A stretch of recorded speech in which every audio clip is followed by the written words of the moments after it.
Higala kumusta? Ang atong kalibutan karon murag nagkaubos na ang moral dignity sa mga katawhan.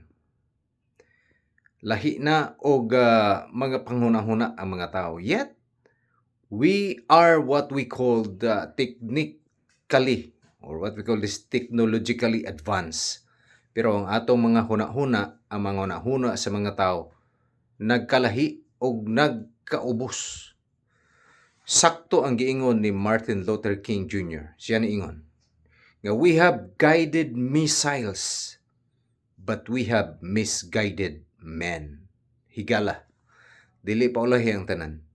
Atong isabmitar ang atong kaugalingon ngadto sa Dios ug atong tugutan nga ang balang espiritu may maggiya kanato aron nga ang atong mga panguna-huna mahiuyon kanunay sa kabubuton sa Ginoo. Ang Dios magapanalangin kanato dinhi atong humubo nga pagpamalandong. Happy Sabat nga natong tanan. God bless.